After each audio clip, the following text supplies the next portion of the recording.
Olá, seja muito bem-vindo aqui ao canal Ilana Costa, onde fazemos resenha dos livros da Bíblia. E hoje nós estamos iniciando o Novo Testamento.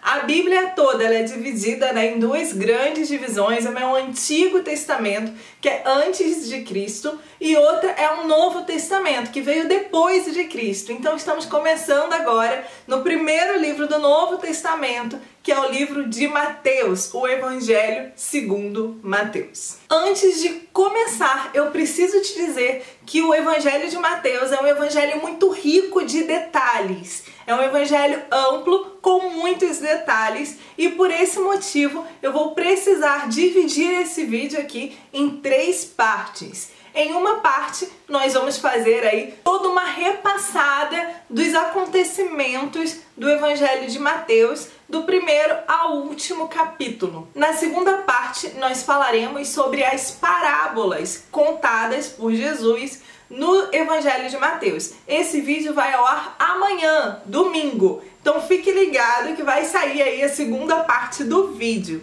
E a terceira parte do vídeo, ela é focada no Sermão da Montanha, que é um grande discurso de Jesus contado com muitos detalhes em Mateus, no Evangelho de Mateus, e também alguns outros grandes discursos de Jesus. No livro de Mateus nós temos 5 grandes discursos de Jesus. Então eu estou dividindo novamente esse vídeo aqui em 3 partes. No primeiro falaremos sobre todos os acontecimentos, no segundo falaremos sobre todas as parábolas e no terceiro falaremos sobre todos os discursos de Jesus.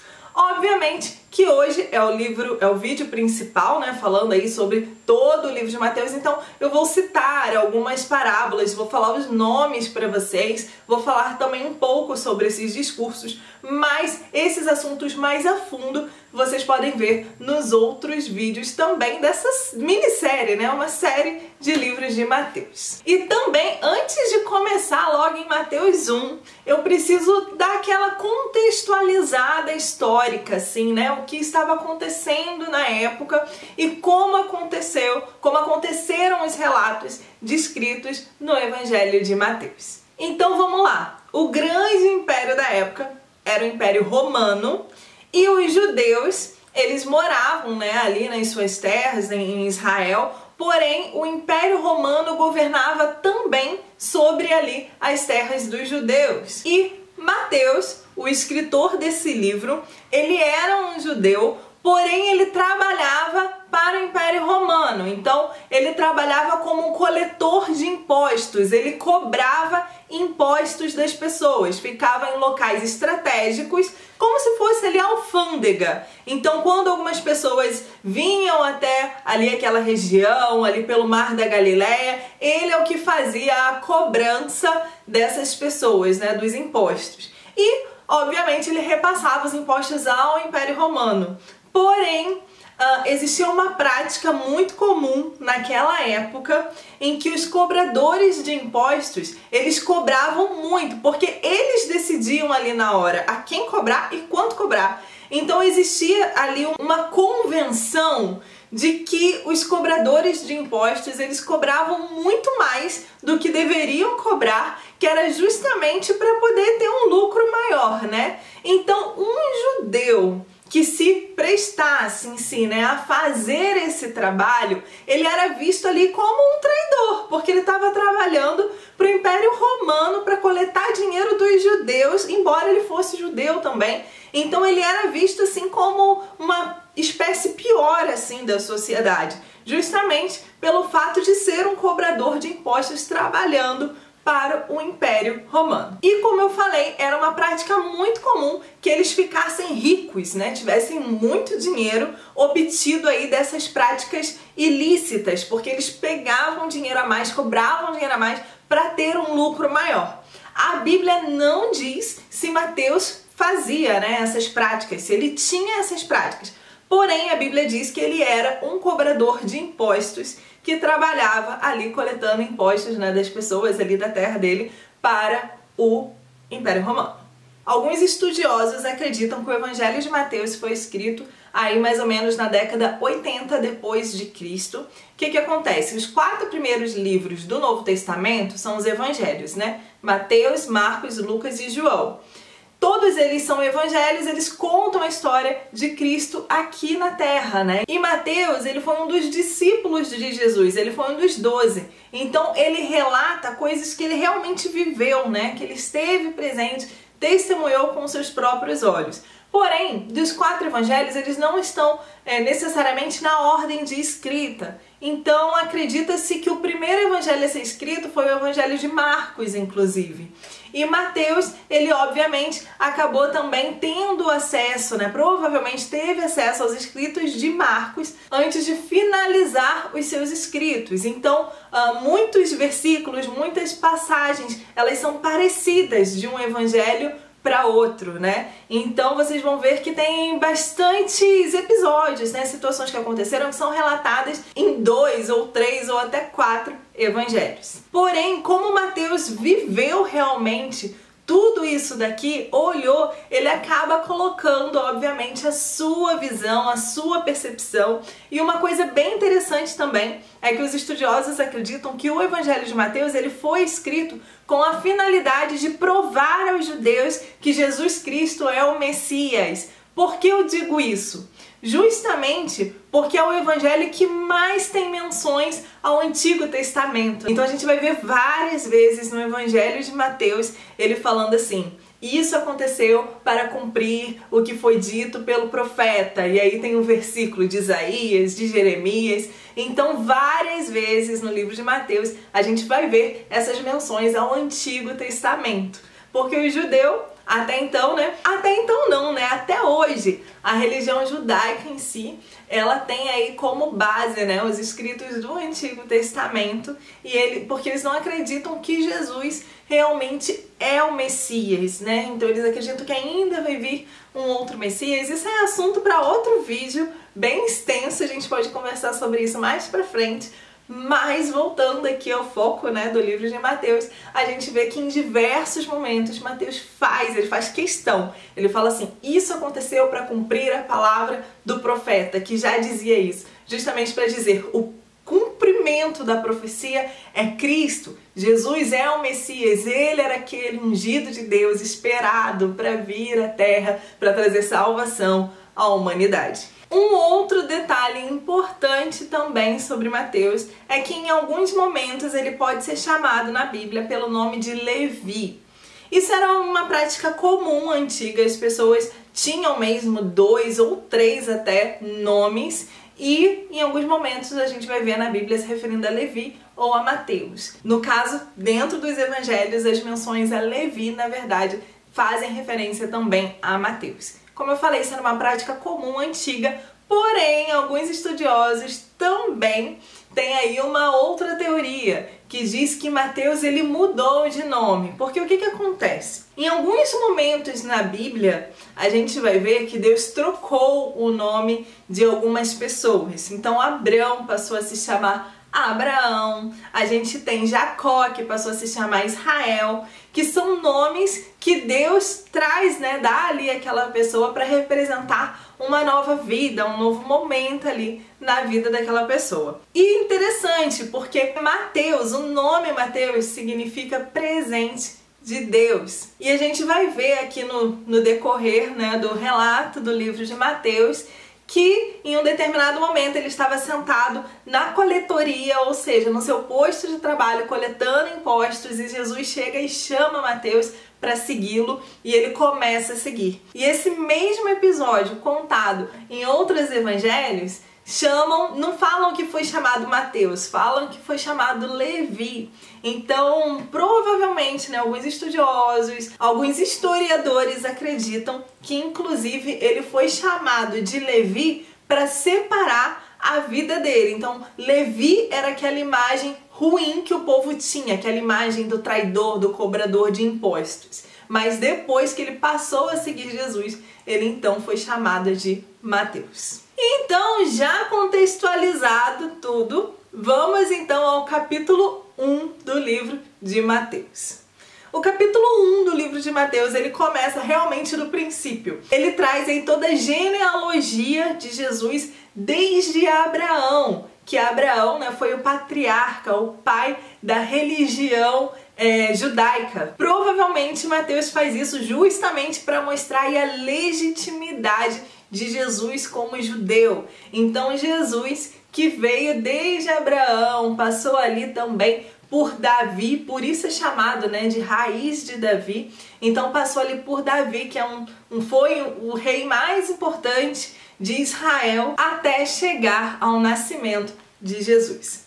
Um fato interessante é o nome das mulheres que estão na genealogia de Jesus. Outro dia eu vou conversar com vocês sobre esse assunto especificamente, as mulheres citadas na genealogia de Jesus. A gente vê aqui na genealogia a citação de Raabe. Raabe, que foi uma mulher prostituta, né? Que acolheu ali aqueles espias que foram coletar informações, na verdade, né? Ali de Jericó.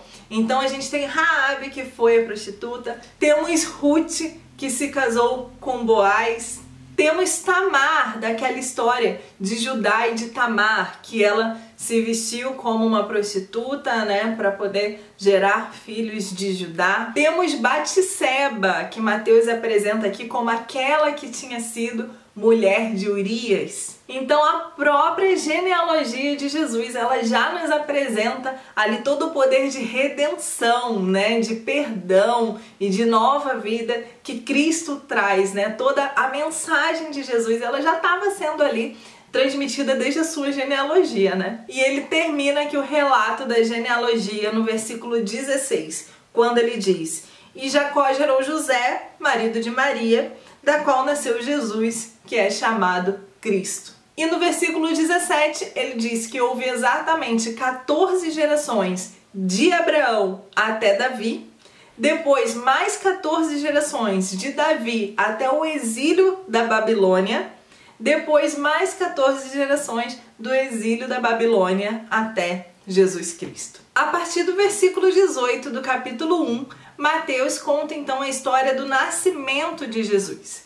Então ele começa falando que José e Maria estavam noivos. Como que funcionava o noivado daquela época? O noivado daquela época era bem diferente do noivado que nós conhecemos hoje em dia. O noivado acontecia quando o homem dava então um presente para a mulher, né, e dizia a ela: agora você está separada para mim, segundo as leis de Moisés e de Israel. Então ali começava o noivado. E o noivado já tinha um peso de casamento.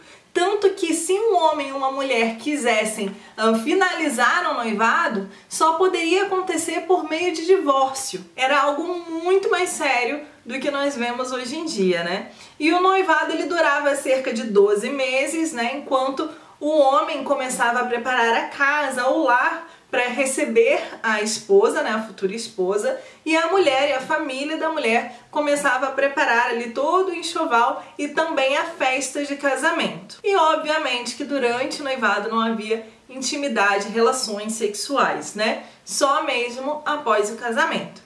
E José e Maria estavam noivos quando ela engravidou. José, então, sabendo que não teve relações sexuais com Maria e que Maria engravidou, segundo a lei do povo deles, Maria, se fosse nesse caso deixada por José, ela seria espancada até a morte, né? Apedrejada até a morte. A pena era a morte para infidelidade. E ele sabia que ela não estava grávida dele, então, né, ele provavelmente, tá, isso é coisa da minha cabeça, provavelmente, a princípio, ele achou que ela tivesse tido relação sexual com outra pessoa. Por esse motivo, José, ele começou a armar ali um plano para deixar Maria em segredo, para terminar com Maria em segredo, para que ela não fosse exposta ali à morte. Mas nesse meio tempo apareceu um anjo a José em sonho e disse que ele não tivesse medo de tomar Maria como esposa, porque o que havia dentro dela foi gerado pelo Espírito Santo, e dizendo a ele que ela vai dar à luz a um filho e ele deveria colocar o nome daquela criança de Jesus. que é a forma grega do nome Josué, cujo significado é o Senhor salva. E que o nome dele deve ser Jesus, porque ele salvará o seu povo dos seus pecados. E aí Mateus já diz: e isso aconteceu para que se cumprisse a palavra que foi dita pelo profeta. Aí o versículo 23. A virgem ficará grávida e dará à luz a um filho, e o chamarão Emanuel, que significa Deus conosco. Isso está lá em Isaías capítulo 7, versículo 14. E aí finaliza o capítulo 1 dizendo que José então fez como o anjo tinha dito a ele. Ele toma Maria como a sua esposa e não teve relações sexuais com ela até que ela tivesse, que Jesus tivesse nascido. No capítulo 2 conta a história dos magos do Oriente que foram até Jesus. Na verdade, esses magos do Oriente eram estudantes, de estrelas, e eles viram no céu uma estrela e entenderam que ela representava o nascimento do Messias. Um detalhe importante: a Bíblia não diz quantos magos eram. As pessoas, tomaram como uma convenção popular dizer que foram 3 reis magos porque eles ofereceram 3 presentes. Porém, a Bíblia não diz quantos magos eram. Poderia ser 2, ou poderia ser 5, poderiam ser 10, a gente não sabe. Então esses magos do Oriente foram até Herodes e perguntaram: onde está o recém-nascido rei dos judeus? Nós vimos a sua estrela no Oriente e viemos adorá-lo. Herodes, ouvindo isso, ficou perturbado. Por quê? Porque Herodes era quem governava ali, Então ele não queria um outro rei. E os magos chegaram dizendo que viram pela estrela que nasceu o rei dos judeus. E Herodes, obviamente, não gostou dessa história. Então ele queria mais informações, queria saber o que estava acontecendo. Então ele reuniu todos os seus estudiosos e seus conselheiros e perguntaram para ele onde nasceria esse rei dos judeus, o Messias. E os estudiosos, mestres da lei, responderam a Herodes que nasceria em Belém da Judéia. E aí Mateus traz mais uma referência ao Antigo Testamento, quando ele diz: porque está escrito, mas tu, Belém, da terra de Judá, de forma alguma és a menor entre as principais cidades de Judá, pois de ti virá o líder que como pastor conduzirá Israel, o meu povo. Mateus traz esse versículo aqui dizendo que já tinha sido profetizado pelo profeta e realmente essa palavra aqui, ela está registrada lá no livro de Miqueias, no capítulo 5, versículo 2. Então Herodes chamou os magos discretamente e falou para eles assim, perguntou, quando que eles viram essa estrela para ele ter uma noção mais ou menos de quanto tempo, quando nasceu o menino, e falou para eles assim: olha, vocês vão lá, peguem mais informações e voltem aqui para me dizer as informações para que eu também possa ir lá adorá-lo. Então eles ouviram Herodes e seguiram o caminho deles, orientados pela estrela, A estrela foi conduzindo eles até o local onde Jesus estava. A estrela parou em cima do local e eles ali então viram Jesus, adoraram a Jesus e entregaram-lhe presentes, ouro, incenso e mirra. Porém,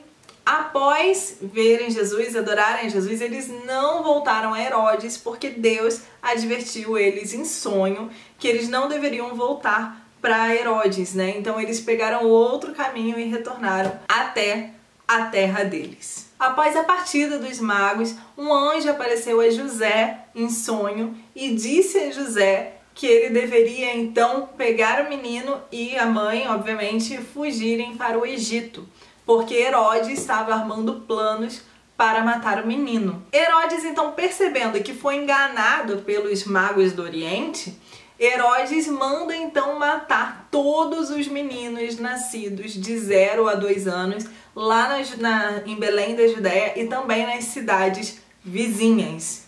E vários meninos foram mortos naqueles dias. Depois de um tempo, quando Herodes morreu, um anjo do Senhor apareceu novamente em sonho a José, falando para ele que Herodes estava morto e que ele poderia então ir até a terra de Israel. Então José, com a sua família, saiu do Egito e voltou para a terra de Israel, onde ele ficou morando na região ali da Galileia, na cidade de Nazaré.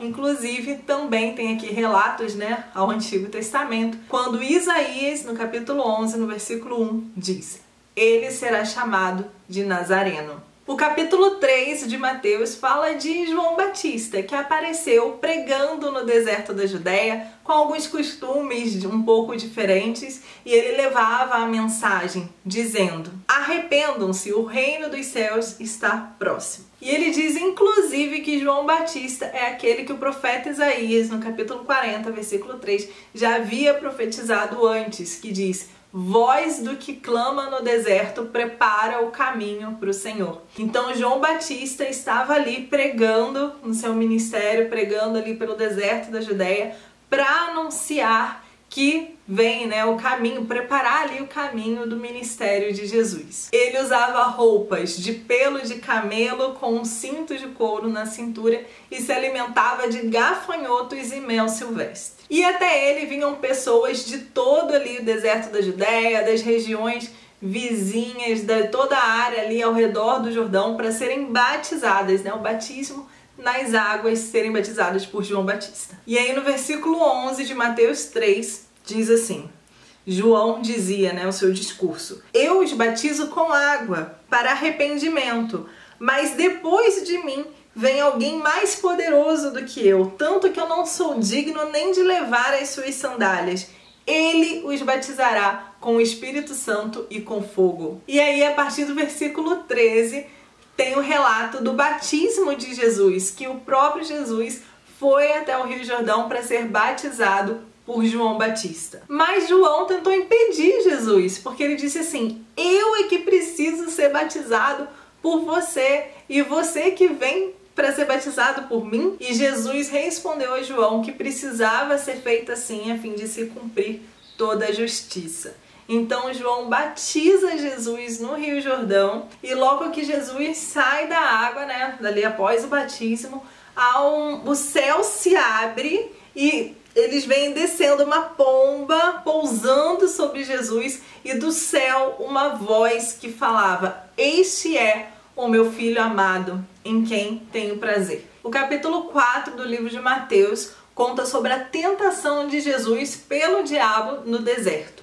Então a Bíblia diz que Jesus foi levado pelo Espírito Santo até o deserto para ser tentado pelo diabo. E após 40 dias de jejum, né, sem comer, ele teve fome. E aí acontece a primeira tentação. O diabo se aproxima e diz para ele: se você é mesmo filho de Deus, pega essas pedras e transforma-as em pão. E aí Jesus diz: está escrito, nem só de pão viverá o homem, mas de toda a palavra que sai da boca de Deus. E aí é o relato da segunda tentação, quando o diabo leva Jesus até um ponto mais alto do templo e diz: se joga daqui de baixo se você é o filho de Deus, porque está escrito, aos seus anjos dará ordem ao seu respeito para que o guardem. Mas Jesus respondeu: também está escrito, não ponhas à prova o Senhor teu Deus. E aí a terceira tentação, onde o diabo leva Jesus a um monte muito alto e fala para ele: ó, tudo isso daqui eu vou te dar se você prostrado me adorar. E aí Jesus responde: retira-te, Satanás, pois está escrito, adore somente ao Senhor teu Deus e somente a ele prestarás culto. Então o diabo deixou Jesus e vieram os anjos e o serviram. Após isso, Jesus ouviu que João Batista tinha sido preso. Então Jesus sai da sua região ali de Nazaré e vai viver na região de Cafarnaum. E ali ele mesmo começa a pregar: arrependam-se porque o reino dos céus está próximo. Ainda no capítulo 4, Jesus chama os seus primeiros discípulos. Ele estava andando ali próximo ao mar da Galileia e ele vê Simão, Pedro e André, que eram irmãos, estavam lançando as redes ao mar para pescar porque eles eram pescadores. E Jesus diz: siga-me e eu farei vocês pescadores de homens. Então eles largaram e seguiram a Jesus. Um pouco mais à frente, num barco junto com seu pai, tinham mais dois irmãos, Tiago e João, filhos de Zebedeu. E Jesus novamente também, né, chama esses discípulos, né, para seguirem ele, e eles largam tudo e seguem a Jesus. Ainda no capítulo 4, a partir do versículo 23, diz que Jesus ia andando por toda a Galileia e ali ia pregando nas sinagogas, pregando às multidões, e que as multidões iam seguindo Jesus, porque Jesus ele curava todas as doenças. As pessoas traziam pessoas doentes, endemoniadas, e Jesus curava todos. E a fama de Jesus foi se espalhando e as pessoas foram seguindo Jesus por onde ele andava. Vendo a multidão, Jesus subiu no monte e se sentou.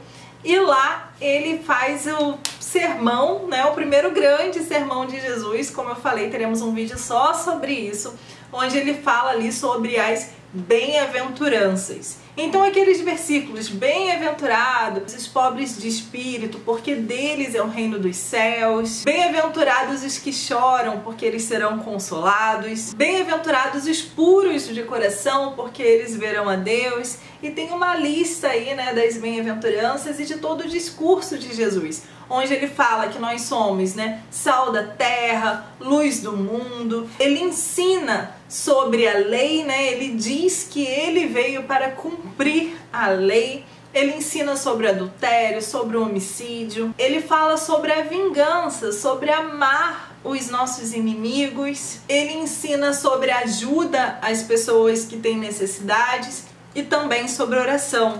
E aí, no capítulo 6 de Mateus, a partir do versículo 9, tem ali a descrição, né, da oração que Jesus ensinou, que é a que conhecemos hoje como oração do Pai Nosso. Jesus ensina sobre o jejum, sobre as preocupações da vida, sobre o amor ao dinheiro, sobre buscar primeiro o reino de Deus, que todas as outras coisas vão ser acrescentadas. Já no capítulo 7, Jesus fala sobre o julgamento ao próximo, sobre persistir na oração, sobre a porta larga, a porta estreita, sobre a árvore e seu fruto. E Jesus finaliza aqui o Sermão da Montanha falando sobre o homem prudente, que é aquele que constrói a sua casa sobre a rocha. E o versículo 28 de Mateus 7 diz assim, ó: quando Jesus acabou de dizer essas coisas, as multidões estavam maravilhadas com seu ensino, porque ele as ensinava como quem tem autoridade e não como os mestres da lei. O capítulo 8 começa falando sobre a cura de um leproso. Um leproso, naquela época, ele era totalmente excluído da sociedade, né? Ele não podia estar no meio do povo. E aí aquele leproso chega até Jesus e fala: Senhor, se tu quiseres, eu posso ser curado. E Jesus falou: quero, seja purificado. E na mesma hora a lepra o deixou e aquele homem foi purificado. Entrando Jesus em Cafarnaum, chegou até ele um homem centurião. E aquele homem chama Jesus e fala: Senhor, o meu servo está em casa, paralítico, em terrível sofrimento. E Jesus disse: eu vou curá-lo. E aquele homem disse para Jesus: Senhor, eu não mereço te receber debaixo do meu teto, mas dize apenas uma palavra e o meu servo será curado. Que eu também sou um homem de autoridade e eu falo aos meus soldados: fazem isso, eles fazem. Então, apenas com uma palavra sua, o meu servo pode ser curado. E aí a Bíblia diz que Jesus se admirou com aquilo e disse que não encontrou em Israel alguém com aquela tamanha fé. E Jesus disse ao centurião: vai, assim como você creu, assim será feito. E na mesma hora o seu servo foi curado. Depois disso, Jesus vai até a casa de Pedro, vê que a sua sogra está doente. Então Jesus cura a sogra de Pedro e ela se levanta e começa a servi-lo. E muitas pessoas começam a trazer até Jesus pessoas endemoniadas e Jesus cura e liberta todas as pessoas. E Mateus diz que isso aconteceu para se cumprir o que fora dito pelo profeta, que está lá em Isaías 53:4, quando ele diz: ele tomou sobre si as nossas enfermidades e sobre si levou as nossas doenças. Mateus 8, versículo 23, conta sobre Jesus e a tempestade. Jesus entrou no barco junto com os seus discípulos e armou-se uma grande tempestade, ventos, e Jesus estava dormindo. Inclusive eu tenho uma palavra, um devocional rapidinho que eu fiz sobre esse tema, vou deixar no card aqui em cima para você assistir depois que acabar esse vídeo aqui, tá bom? Jesus estava ali com os discípulos no barco, armou aquela tempestade, Jesus estava dormindo e os discípulos chegaram para Jesus para acordá-lo, falar: mestre, você não se importa que a gente venha morrer? E aí Jesus repreende a falta de fé deles e Jesus então repreende a tempestade e passa a tempestade e a bonança, calmaria. E a Bíblia diz que aqueles homens ficaram perplexos, perguntando: quem é esse que até o vento e o mar lhe obedecem? Chegando do outro lado, na região dos Gadarenos, foram se encontrar com Jesus dois homens endemoniados vindo dos sepulcros. E eles eram tão violentos que ninguém podia passar por aquele caminho. E Jesus estava ali e aqueles homens começaram a gritar: que queres conosco, Jesus, Filho de Deus? Veio aqui para nos atormentar antes do tempo? A uma certa distância de onde eles estavam tinha uma manada de porcos e aqueles demônios suplicavam a Jesus falando: se nos expulsar, nos manda então para aquela manada de porcos, nos permite entrar naquela manada de porcos. E Jesus então expulsou eles, permitiu, eles entraram na manada de porcos e aí os porcos se jogaram precipício abaixo, morreram afogados. E aí os que cuidavam dos porcos fugiram, contaram aquilo para todo mundo da cidade. E aí então Jesus, as pessoas da cidade expulsaram Jesus dali. Então Jesus entrou no barco, atravessou e foi para a sua cidade. E chegando lá, alguns homens trouxeram a Jesus um paralítico, deitado em sua maca. Jesus, vendo a fé daqueles homens, disse: tenha bom ânimo, os seus pecados foram perdoados. Ouvindo isso, os mestres da lei ficaram extremamente incomodados, dizendo: esse homem está blasfemando. E aí Jesus, conhecendo os pensamentos deles, disse: por que vocês pensam maldade no coração de vocês? O que é mais fácil de dizer? Os seus pecados estão perdoados? Ou levante-se e ande? Mas para que vocês saibam que o Filho de Deus tem autoridade para perdoar pecados, ele disse ao paralítico: levante-se, pegue a sua maca e ande. E assim o paralítico fez. No capítulo 9, versículo 9, fala sobre o chamado de Mateus. Diz que Jesus estava saindo dali e ele viu um homem sentado ali na coletoria, no seu posto de trabalho, coletando impostos, e disse a ele: siga-me.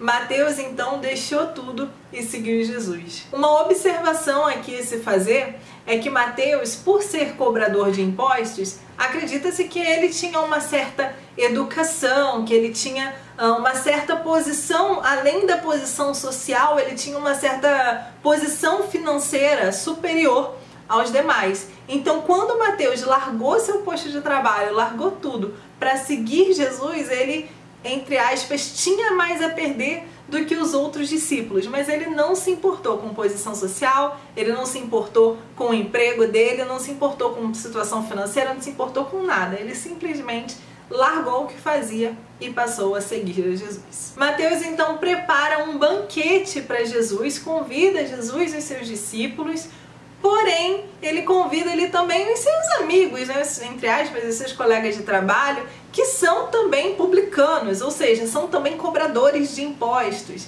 e pecadores. Vendo isso, os fariseus perguntaram aos discípulos: por que o mestre de vocês come em meio aos publicanos e pecadores? E Jesus respondeu: não são os saudáveis, não são os sadios, os sãos, que precisam de médico, mas sim os doentes. E Jesus continua falando para eles assim, então: vão e procurem entender o que quer dizer esse trecho das Escrituras Sagradas. Desejo misericórdia, não sacrifícios. Pois eu não vim chamar os justos, mas os pecadores ao arrependimento. Depois disso, Jesus é interrogado acerca do jejum e ele está ali explicando para as pessoas. Enquanto ele ainda fala, chega até ele um dos dirigentes da sinagoga, ajoelha-se diante dele e fala: Jesus, minha filha acabou de morrer. Vem, coloque as suas mãos sobre ela e ela tornará a viver. Jesus então foi com ele e os seus discípulos também, e no meio do caminho há ali o relato da mulher com fluxo de sangue, que era uma mulher que havia 12 anos tinha uma hemorragia e ela encosta nas vestes de Jesus. Algumas versões dizem na borda do seu manto, porque ela tinha certeza que se ela apenas tocasse nas vestes de Jesus, ela seria sarada. E aí Jesus para então e fala: tenha ânimo, minha filha, a sua fé a curou. E a partir daquele momento ela ficou curada. Quando ele chegou à casa do dirigente da sinagoga, a multidão estava agitada em volta dele, os flautistas ali, e ele manda que todo mundo saia e diz que a menina não está morta, mas apenas dorme. E aí todos começaram a rir dele. Depois que a multidão se afastou, ele então toma a menina pela mão e ela se levanta. Saindo Jesus dali, cegos o acompanham gritando: Jesus, filho de Davi, tem misericórdia de mim. Entrando ele em casa, os cegos se aproximaram dele e Jesus pergunta: vocês creem? Vocês têm fé que eu posso fazer isso? E eles responderam: sim, Senhor. Jesus então toca nos olhos deles e diz: que seja feito conforme a sua fé. E nesse momento a visão deles foi restaurada. Enquanto eles se retiravam, levaram a Jesus um homem endemoniado, que era mudo, não podia falar. E quando o demônio foi expulso, o homem então começou a falar. A multidão ficou espantada, admirada, dizendo: nunca se viu isso antes aqui em Israel. Mas os fariseus diziam que era pelo príncipe do demônio que ele estava ali expulsando os demônios. Jesus ia passando por todas as cidades e povoados, ensinando nas sinagogas, pregando as boas novas do reino e curando todas as doenças. No capítulo 10, Jesus então envia os seus 12 discípulos. E aqui tem a primeira lista dos 12 discípulos. Capítulo 10, versículo 2. Estes são os nomes dos 12 apóstolos. Primeiro, Simão, chamado Pedro, e André, seu irmão. Tiago, filho de Zebedeu, e João, seu irmão. Filipe e Bartolomeu, Tomé e Mateus, Tiago, filho de Alfeu e Tadeu, Simão o Zelote e Judas Iscariotes, que o traiu. 12 discípulos. Jesus enviou os 12 com as seguintes instruções: por onde forem, preguem a mensagem, o reino de Deus está próximo. Curem os enfermos, ressuscitem os mortos, purifiquem os leprosos, expulsem os demônios. Na cidade ou povoado que vocês entrarem, procurem alguém digno para receber vocês. E fiquem em sua casa até partirem. Ao entrarem na sua casa, saúdem-na. Se alguém não os receber, nem ouvir as suas palavras, sacudam a poeira dos pés ao saírem daquela cidade. Tenham cuidado, pois os homens os entregarão aos tribunais e açoitarão vocês nas sinagogas deles. Mas quando os prenderem, não se preocupem quanto ao que dizer ou como dizer, pois naquela hora será dado a vocês o que dizer, pois não serão vocês que estarão falando, mas o Espírito de Deus sobre vocês. E não tenham medo, porque nada acontece sem o consentimento do Pai de vocês. No capítulo 11, após Jesus instruir e enviar os seus discípulos, uns homens chegam até ele, discípulos de João, e perguntam a ele: és tu mesmo o Cristo ou devemos esperar outro? E Jesus respondeu: voltem e anunciem a João o que vocês estão vendo. Os cegos estão enxergando, os aleijados andando, os leprosos sendo purificados, os surdos ouvindo, os mortos sendo ressuscitados. Feliz é aquele que não se escandaliza por minha causa. E quando os discípulos de João saíram, Jesus então começou a falar à multidão sobre João Batista, dizendo que ele é o profeta do qual Malaquias já havia profetizado quando disse: enviarei o meu mensageiro à tua frente, ele preparará o teu caminho diante de ti. Está lá em Malaquias 3:1. E Jesus então diz: dentre os nascidos de mulher não surgiu ninguém maior do que João Batista.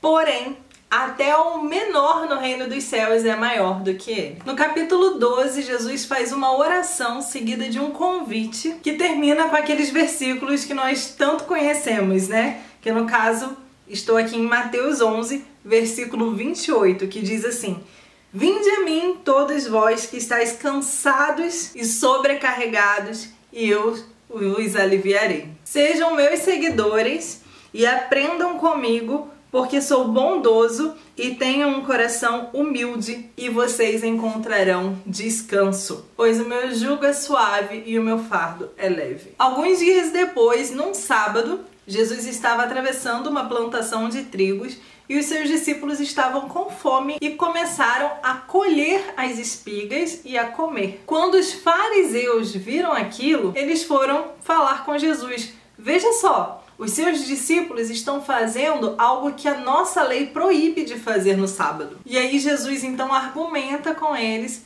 e termina dizendo que ele é o Senhor do sábado. E quando Jesus saiu dali, ele foi para uma sinagoga e veio até ele um homem com a mão aleijada. E as pessoas então começaram a ficar em volta dele para observar se ele iria curar aquele homem no sábado. E eles perguntaram: é contra a nossa lei curar no sábado? E Jesus responde: se um de vocês tem uma ovelha e aquela ovelha cair num buraco num sábado, será que não vai fazer de tudo para tirar aquela ovelha dali? Quanto mais uma pessoa que vale muito mais do que uma ovelha. Portanto, a nossa lei permite ajudar aos outros no sábado.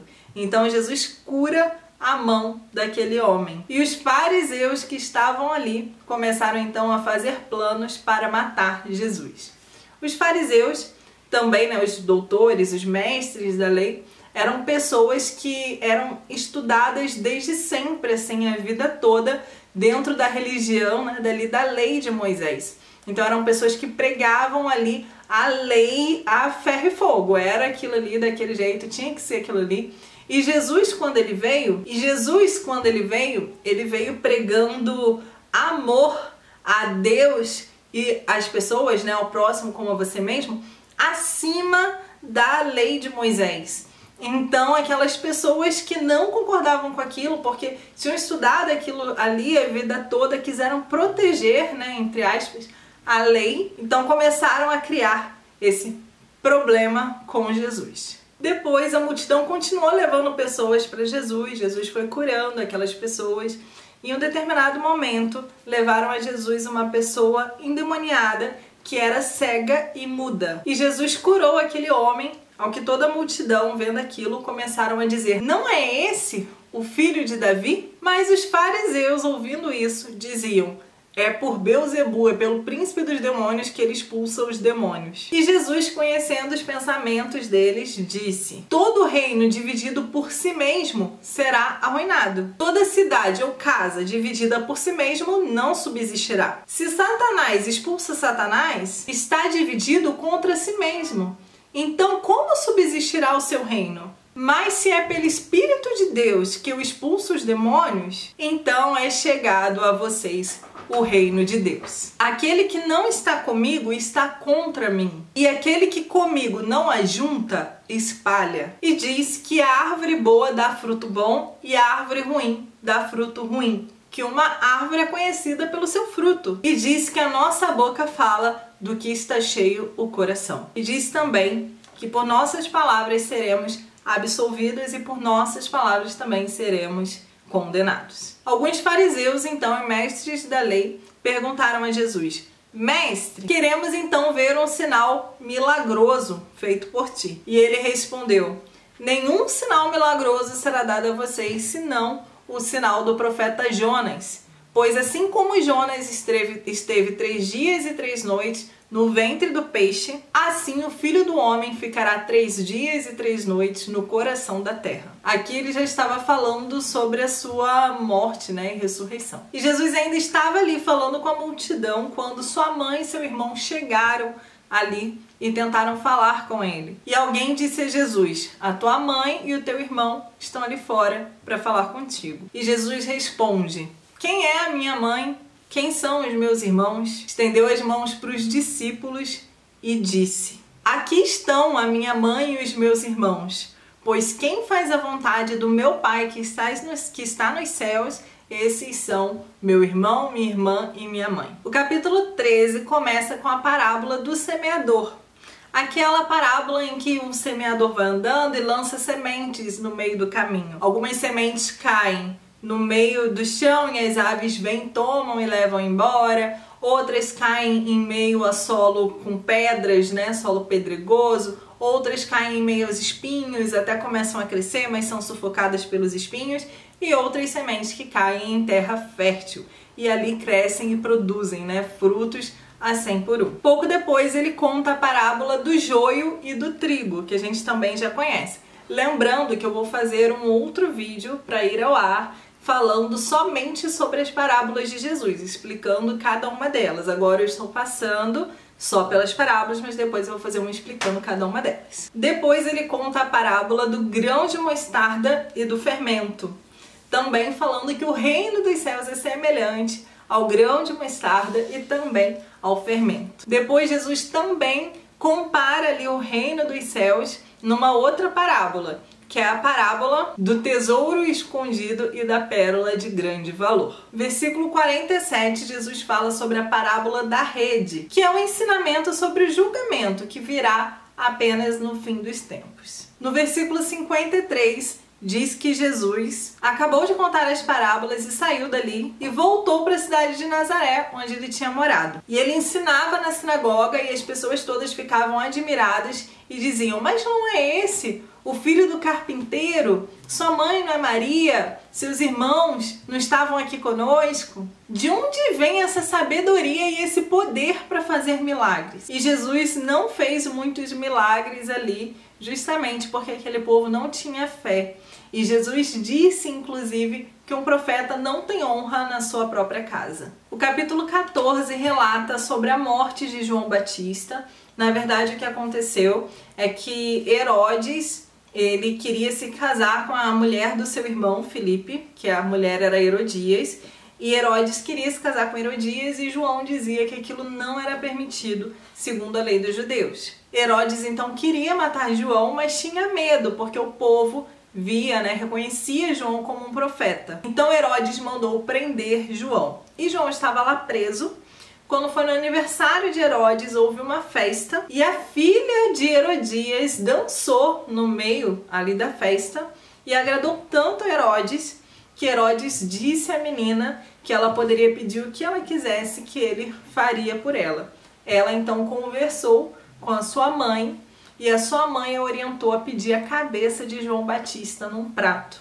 E assim foi feito. Herodes então mandou decapitar João Batista e apresentou a cabeça de João Batista num prato para a menina. Ainda no capítulo 14, a partir do versículo 13, há um relato que é o único que está relatado nos 4 evangelhos, que é a grande multiplicação dos pães e peixes. Diz que Jesus, ao saber do que havia acontecido, então ele foi até o deserto sozinho para ter um tempo ali de oração. Mas as multidões sabiam onde ele estava e foram atrás dele. Quando Jesus viu a grande multidão, teve compaixão deles e curou os seus doentes. E de tardinha os seus discípulos chegaram para Jesus e falaram: Mestre, já está tarde, o lugar é deserto, mande a multidão embora para que ainda dê tempo deles irem aos povoados comprarem alguma coisa para comer. E Jesus disse: eles não precisam ir embora, dê vocês mesmos alguma coisa para eles comerem. E eles disseram: mas aqui só temos 5 pães e 2 peixes. Jesus então mandou levarem até ele os pães e os peixes,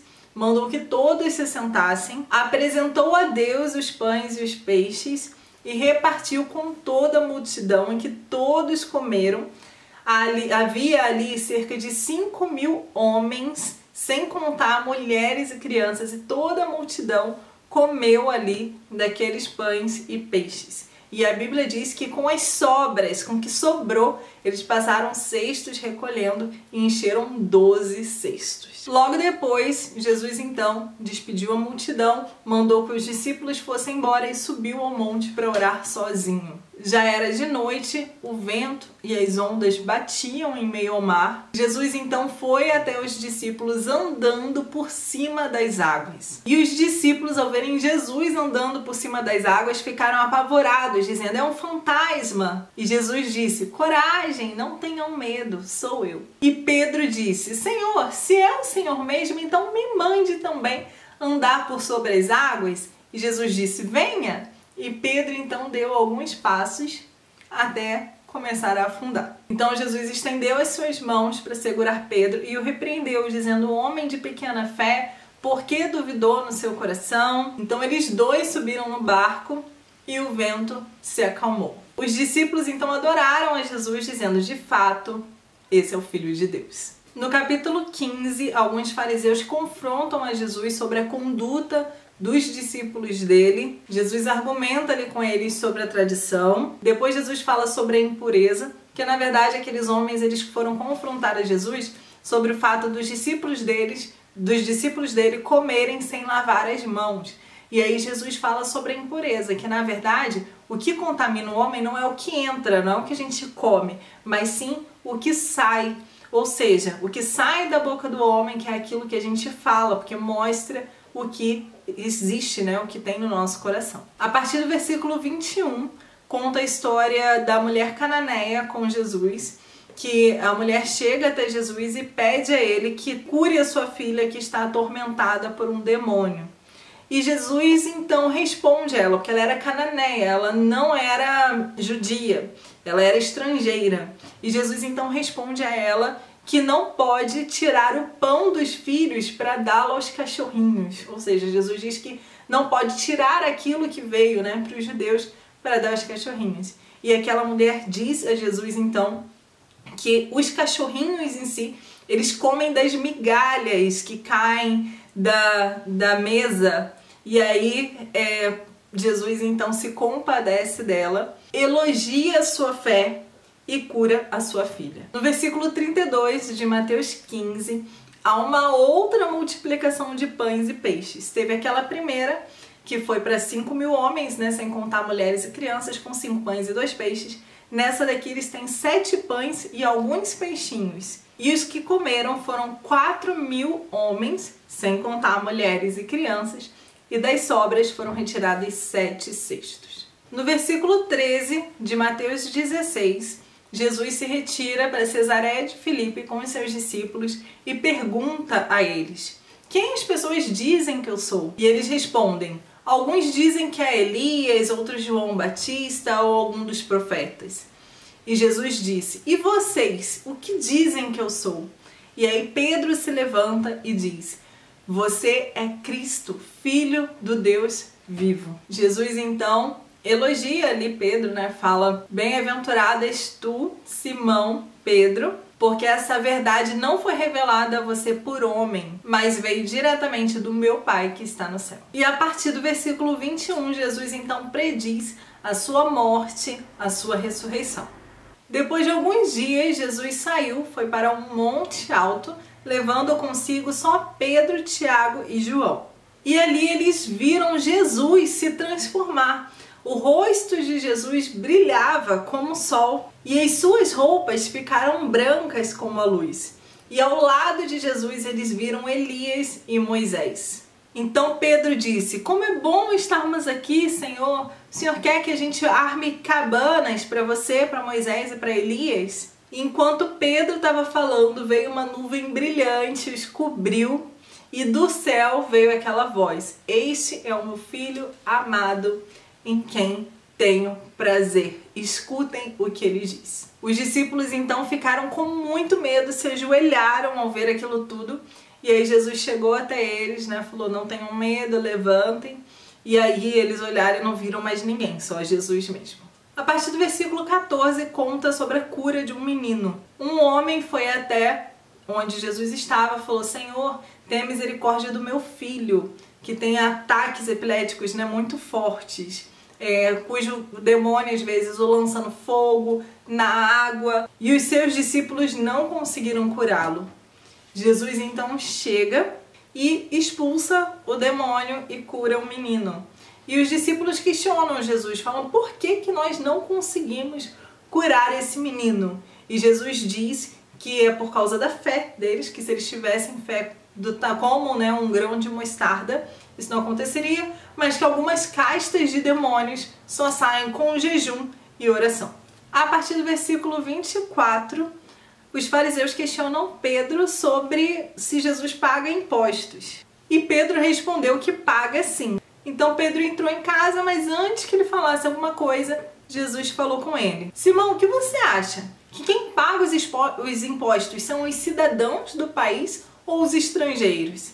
Simão respondeu: os estrangeiros. Jesus disse: certo, então significa que os cidadãos não precisam pagar, mas para não os escandalizá-los, vá até o mar, lance o anzol, pegue um peixe e abra a boca do peixe, tire de lá uma moeda que será suficiente para pagar o meu imposto e o seu. A partir do capítulo 18 inicia mais um grande discurso de Jesus, onde ele começa a falar sobre quem é maior no reino dos céus. E Jesus ensina que o maior no reino dos céus é aquela pessoa que tem um coração como de uma criança.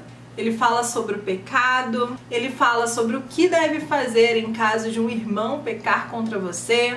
Ele fala sobre perdoar um irmão 70 vezes 7 vezes. Ele fala sobre casamento, fala sobre crianças. E no capítulo 19, a partir do versículo 16, conta a história do jovem rico, que foi um homem que se aproximou de Jesus e perguntou: mestre, o que eu preciso fazer para herdar a vida eterna? E Jesus diz a ele: guarde os meus mandamentos. E ele perguntou: quais mandamentos?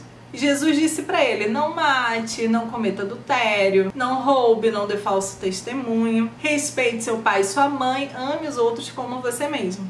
E ele pergunta: mas isso tudo eu já tenho feito, o que me falta fazer então? E Jesus responde: vai, vende tudo que você tem e dê aos pobres, então venha e me siga. Então quando o moço ouviu isso, ficou muito triste porque era rico, então foi embora. E Jesus então fala com os seus discípulos a respeito dessa relação de servir a Jesus e dinheiro. Capítulo 20 começa com mais uma parábola, dessa vez a parábola dos trabalhadores na vinha, que é aquela que diz que um homem saiu a procurar pessoas para trabalharem na sua vinha de manhã, depois de tarde, depois no fim da tarde, e no final ele deu o pagamento, de um dia de trabalho para cada um deles. Vou falar sobre essa parábola com mais calma no próximo vídeo sobre parábolas. Inclusive, vou deixar o link aqui na descrição assim que o vídeo for ao ar. E também no card aqui em cima. Mais uma vez, Jesus fala sobre a sua morte e ressurreição. E a partir do versículo 20, Jesus conta sobre o pedido de uma mãe, que era a mãe dos filhos de Zebedeu, que os dois eram discípulos de Jesus. E ela chega até Jesus e pede para que quando ele for rei, os seus filhos se assentem ao lado dele, um de um lado, outro do outro. E Jesus diz: você não sabe o que está pedindo. Pode por acaso os seus filhos tomarem do cálice que eu vou tomar, que eu vou beber? E Jesus diz que ele não pode decidir isso, que quem prepara o reino dele é Deus.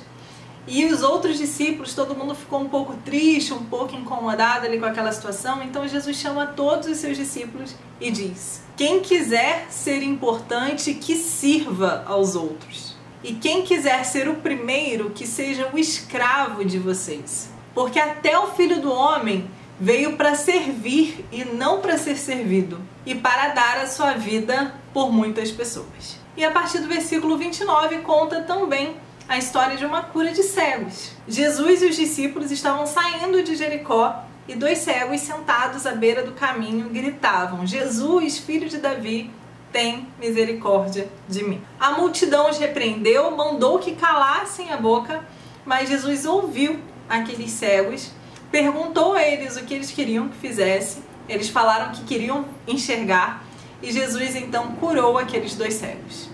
O capítulo 21 começa relatando sobre a entrada triunfal de Jesus em Jerusalém. Jesus estava com seus discípulos e mandou que 2 deles fossem buscar uma jumentinha que estava ali num outro povoado.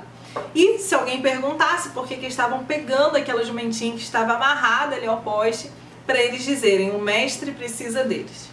Então eles foram lá, pegaram uma jumenta e o jumentinho, levaram até Jesus, e Jesus montou e entrou na cidade de Jerusalém, enquanto toda a multidão ali em volta gritava: Hosana ao filho de Davi, bendito seja aquele que vem em nome do Senhor, Hosana a Deus nas alturas. Toda a cidade ficou agitada e perguntando: quem é ele? E a multidão respondia: esse é o profeta Jesus, de Nazaré, da Galileia. Jesus então entra no pátio do templo, onde estavam os comerciantes vendendo, comercializando ali algumas coisas, e Jesus expulsa aqueles comerciantes dali, dizendo: nas escrituras sagradas está escrito que Deus disse que a minha casa será chamada casa de oração, mas vocês transformaram a casa de Deus num covil de ladrões. E cegos e coxos e doentes iam até Jesus e Jesus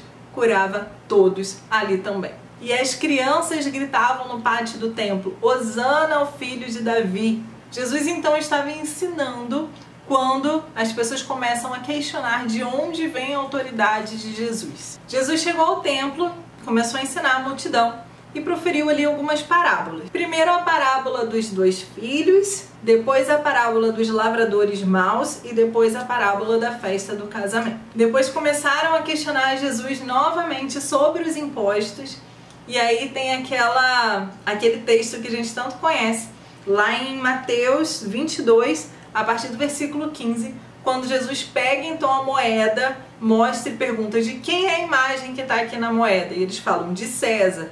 E aí Jesus diz: então dai a César o que é de César. Os fariseus continuam ali questionando Jesus e aí perguntam a Jesus qual é o maior mandamento.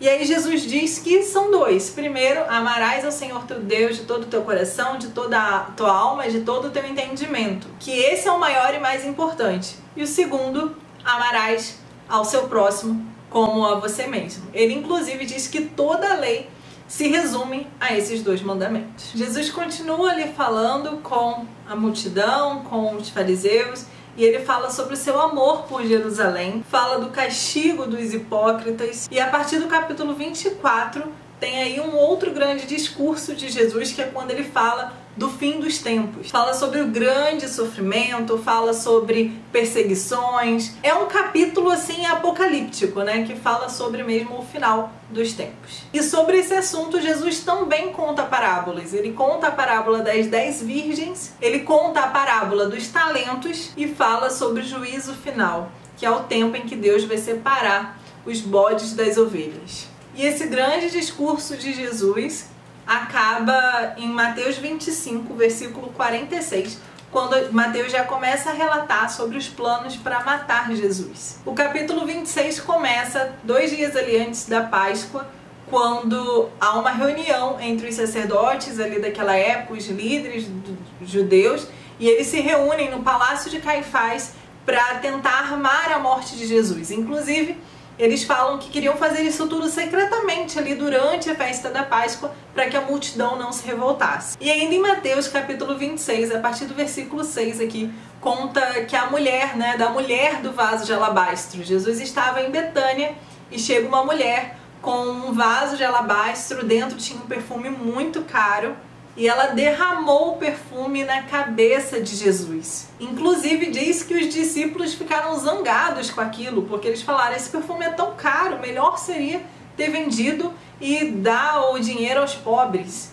Mas Jesus disse: os pobres estarão sempre aí com vocês, mas eu não. O que ela fez foi ungir o meu corpo para o sepultamento. E aí, a partir do versículo 14, também do capítulo 26, Judas resolve então trair Jesus por 30 moedas de prata. Começa então a festa da Páscoa e Jesus senta com os seus discípulos para a ceia do Senhor. E aí Jesus relaciona o corpo dele com o pão e o seu sangue com o vinho. E fala também que um deles ali vai traí-lo. E Jesus disse aos seus discípulos que ainda aquela noite todos eles vão abandoná-lo. E Pedro diz que não. Pedro diz: eu nunca te abandonarei, ainda que todos esses façam isso. E Jesus então diz que antes que o galo cante, por 3 vezes Pedro vai ter negado a ele. Pedro diz que não, que nunca vai negá-lo, mesmo que tenha que morrer junto com ele. E assim também disse todos os discípulos. Jesus então vai até o Getsemane para orar. Jesus levou Pedro e os 2 filhos de Zebedeu e chegou lá, foi orar e estava muito angustiado e pediu que os outros discípulos ficassem vigiando ali com ele. Foi um pouco mais adiante, se ajoelhou e orou. Falou com Deus: Senhor, se for possível, afasta de mim esse cálice. Mas não seja feita a minha vontade, mas conforme a tua vontade. Quando ele voltou, os 3 discípulos estavam dormindo. E Jesus então chamou a atenção deles e falou: vocês não conseguem vigiar comigo nem por 1 hora? Então Jesus voltou para orar novamente. Quando Jesus voltou pela segunda vez, os discípulos estavam de novo dormindo. Então Jesus saiu ali de perto deles e voltou para orar novamente pela terceira vez, dizendo novamente: Senhor,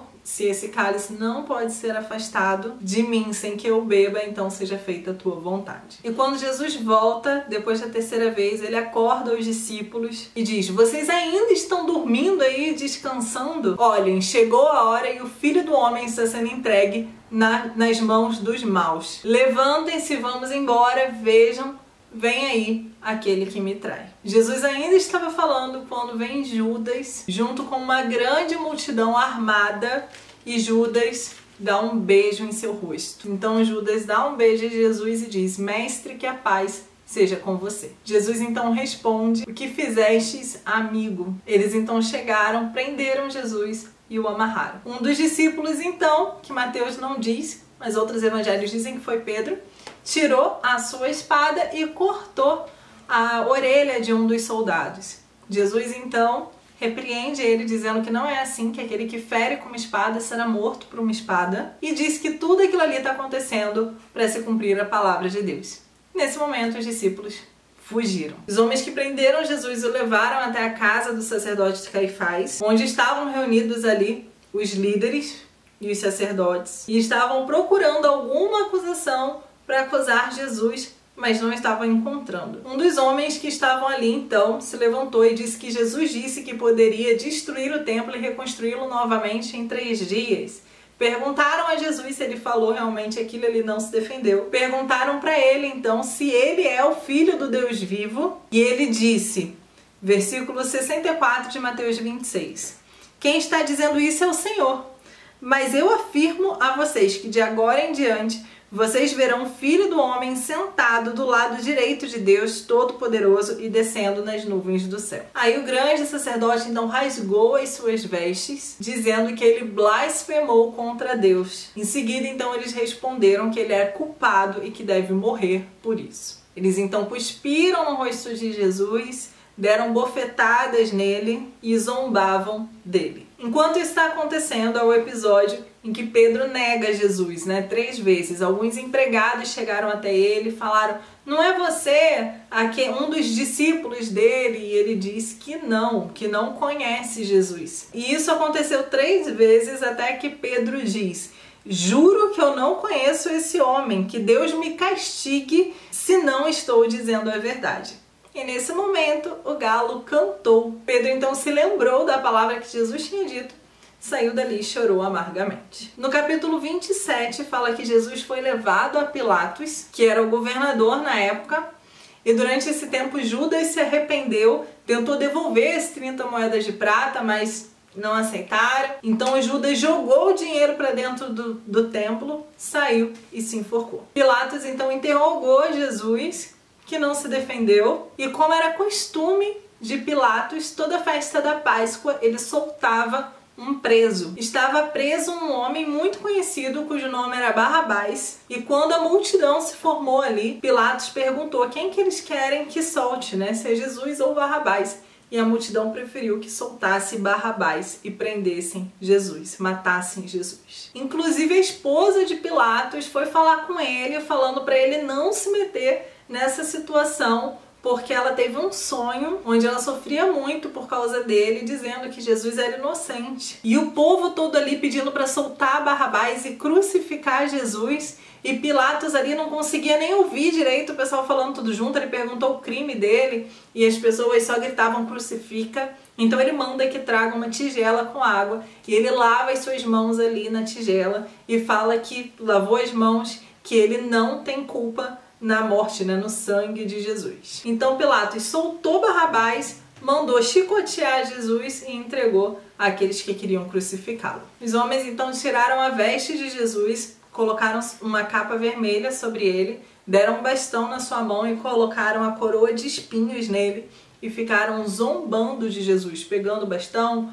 batendo na cabeça, caçoaram dele ali por bastante tempo. Depois tiraram a capa vermelha, vestiram de novo ele com as roupas dele e o levaram para ser crucificado. Quando estavam saindo ali, os soldados viram um homem chamado Simão, da cidade de Cirene, e obrigaram a ele a carregar ali a cruz de Jesus. Chegaram ao lugar do Gólgota, ao lugar da crucificação, e deram para Jesus vinho misturado com fel para beber. Depois disso, os soldados o crucificaram, repartiram as suas roupas entre eles e colocaram acima dele uma placa com a inscrição: "Este é Jesus, o Rei dos Judeus". E ali várias pessoas caçoavam de Jesus e diziam: "Ei, se você é mesmo filho de Deus, desce então da cruz e salve-se a si mesmo". E os chefes dos sacerdotes e dos mestres da lei também caçoavam dele, dizendo: "Ele salvou os outros, mas não pode salvar a si mesmo". Vamos ver se Deus quer salvá-lo agora. E ao seu lado foram crucificados 2 ladrões. Ao meio-dia, a terra toda começou a escurecer e ficou 3 horas na escuridão. Às 3 horas da tarde, Jesus gritou: "Eli, Eli, lama sabachthani", que significa: Deus meu, por que desamparaste?". Então Jesus deu um outro grito forte e morreu. Nesse momento, a cortina do templo se rasgou de cima a baixo, a terra tremeu, as rochas se partiram, os túmulos se abriram e muitos foram ressuscitados. O oficial do exército romano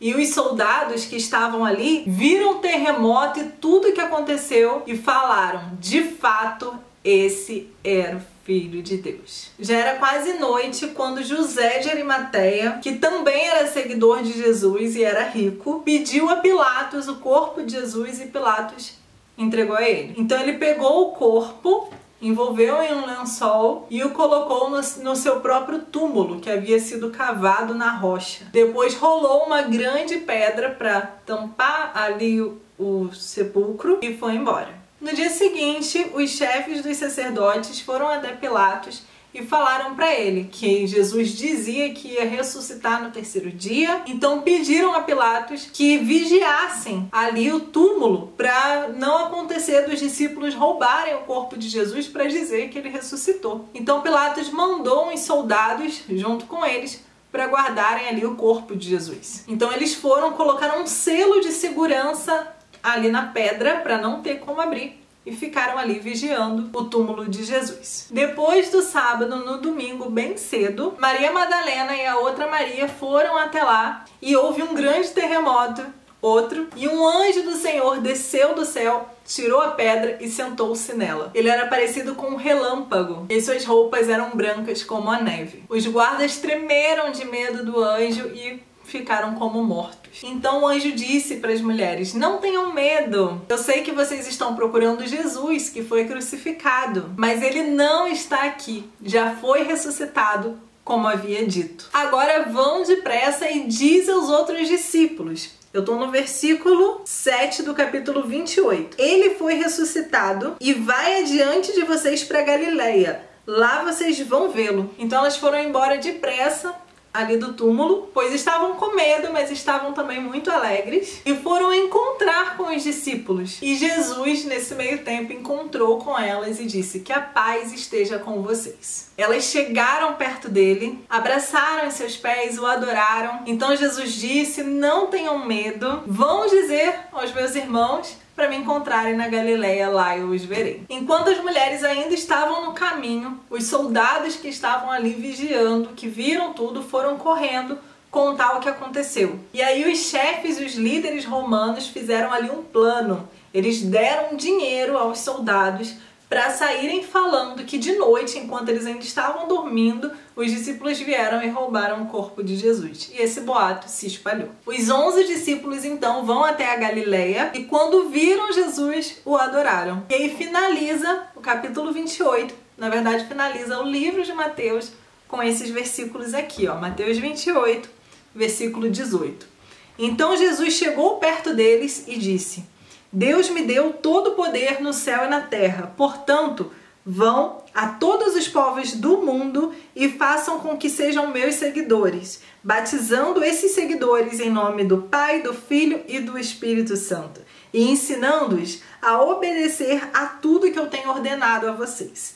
E lembrem-se disso, eu estou com vocês todos os dias até o fim dos tempos. E aqui encerra o livro de Mateus. Como eu falei desde o princípio, teremos aí mais 2 vídeos de Mateus, um sobre as parábolas, outro sobre os discursos de Jesus. Não deixe de assistir. E, gente, esse tipo de vídeo me dá muito trabalho, porque eu leio bastante, eu estudo bastante, eu pego bastante livro para poder trazer para vocês uma informação clara realmente do que aconteceu.